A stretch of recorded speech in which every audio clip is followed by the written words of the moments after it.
just the vibration ate through a little tiny pinhole. It wasn't that bad. Didn't even affect the engine really. So before it gets, you know, an air leak really bad and all that good stuff. So anyways, this is the 80cc one I did originally in that first video. Everything looks really good on it. If you remember, this was the one I cut the window too big and this whole chunk came off, bounced around. So this was the new window I cut. This is holding up great, no problems. I've passed the mark this one lasted already. So anyways, it's kind of funny, this is all I have on top of the piston for carbon, right there. This thing is mad clean still. I am running 32 to 1. And this is the jug that piston exploded in. So there was a couple little nicks here and there on the port where the pieces hit. You could see like one right there. I think there's one on the other transfer somewhere. I don't know. But it's nothing that would impede it running. So this thing looks great still. This is the one I did the read on for myself.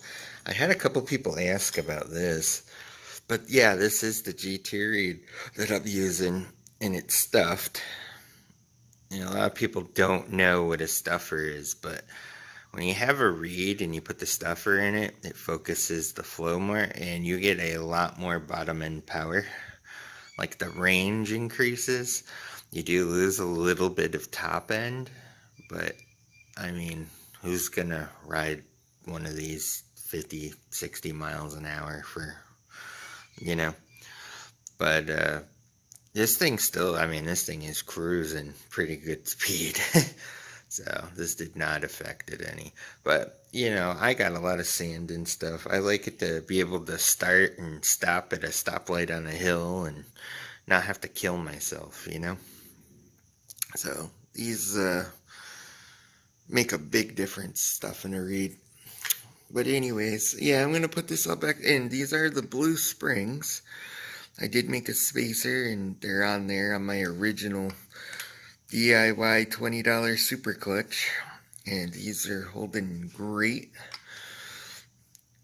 These are a little less than the red ones, like poundage wise, but because they have so much travel and you can compress them halfway, you know, so these are at the same height the other ones were, so I'm not gaining or losing anything sticking out of this thing, but the way that they're already halfway compressed and holding the plate nice and firm makes a big difference versus having to compress that short little spring that everyone uses. So I'm very pleased with these, and it's a lot easier on your hand pulling in and out the clutch.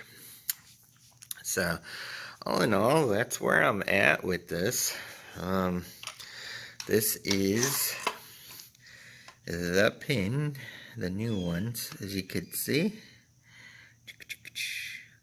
If we can focus, there's the pin in there. You see it's got its little tiny space between there and there. It's because it's rolled. Oh. Same thing on that side. See how the clip holds that in, and then the pin is inside that spacer. Now the pin can only move maybe a millimeter both ways in there.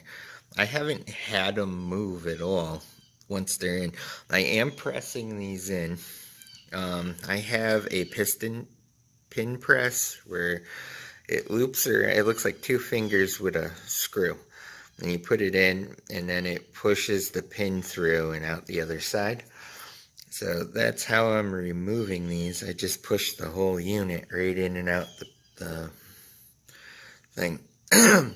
So what I do is I take the factory pin and I push in one of these inserts right up against the clip, and then I put the other insert on the pin and push the whole assembly in right into the other insert right on the thing.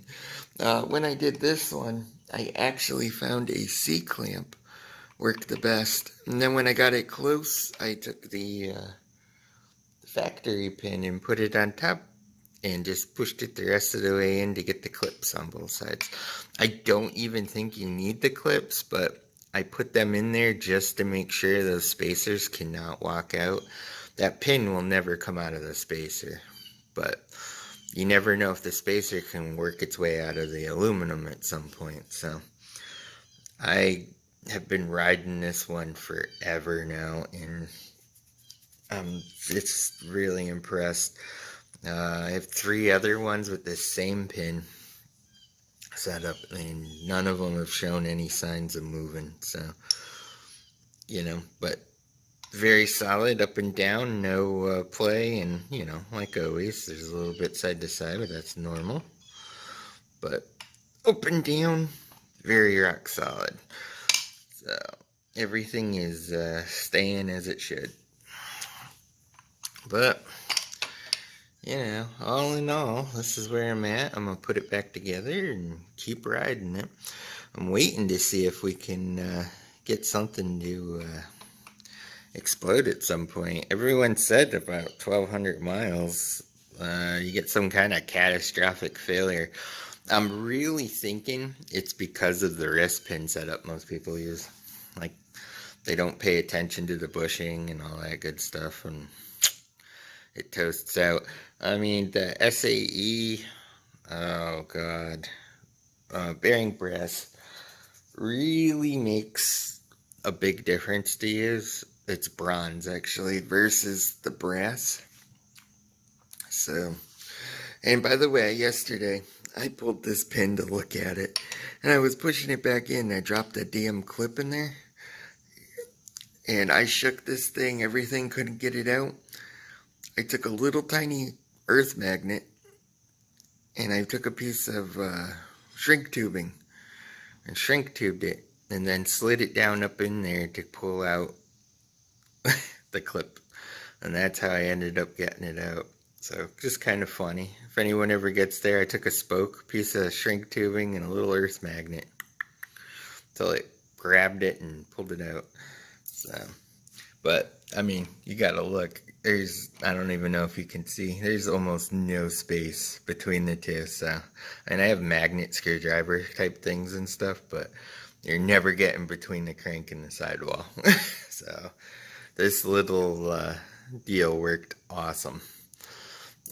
Anyways, so that's where I'm at. I'm gonna put this back together, and I gotta tell you guys one other thing too. I talked to a guy about these, okay, and he told me that they almost never fail, and when they do, it's because either people don't use them and they rust. I guess what happens is people will get water all up on the top, and there's holes around it for it to vent, and on the top. And what happens is these pins can rust pretty rapidly because they are getting heated up and then cooled and heated up and cooled. And if they're not moved and stuff, the rust will build up and they will rust off and break in half. So kind of interesting.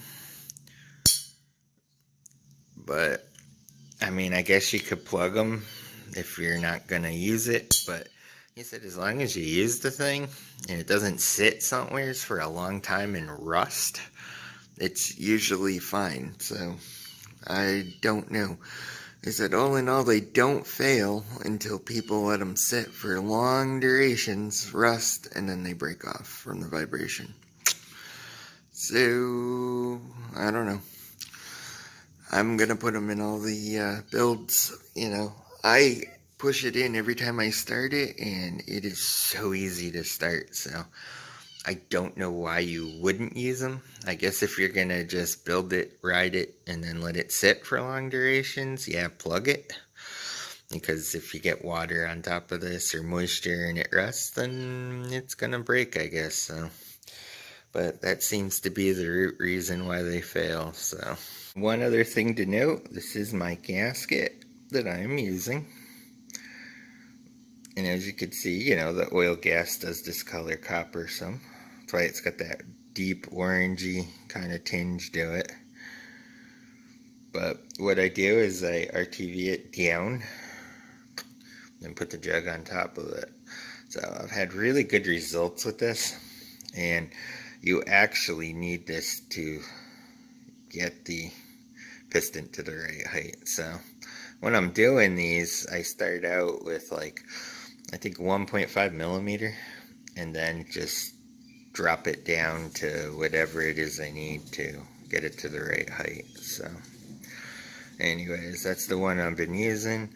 I'll RTV this down to the bottom half and then put the jug on it, and that way it's super easy to take off like I did mine. Put the RTV on there, and there's the gasket, and I'll put the head on and just hand tighten it, and you let it sit an hour, then torque it down, and you're good to go. So that's how I've been sealing the bottom end to the top end, and this works great. I've had really good results with it so far. Yeah, I put it on. I hand tighten these just a little bit. I did the reed and that. We'll let this sit for about an hour. You wait till it just squishes out and you let it sit for an hour. A lot of people don't do this. They just tighten it, let it dry. So you just hand tighten it just till it starts to get some tension and squish. You let it dry an hour, then torque it to the correct dimensions. So I'm going to leave the spark plug out too and drop some oil in there before I put it back in after I tighten the jug down and the reed down, and then we'll get the rest of it back on the bike. But that's the process pretty much. I put the gasket down with some RTV head on it. Then I put the RTV on this one just because I don't feel like matching a freaking gasket up for it, honestly. But I'm just lazy. And, you know, everyone says, oh, it looks horrible. You know, you can take that right off afterwards. You just run a punch along it and all the excess comes right off. So, cleans up really easy. But it's got to be fully dried. Anyways, alright, that's what my plug looks like after a few 100 miles. This one's not super old, but it's got to be at least 200 miles in that bike. And that's what it looks like. Alright.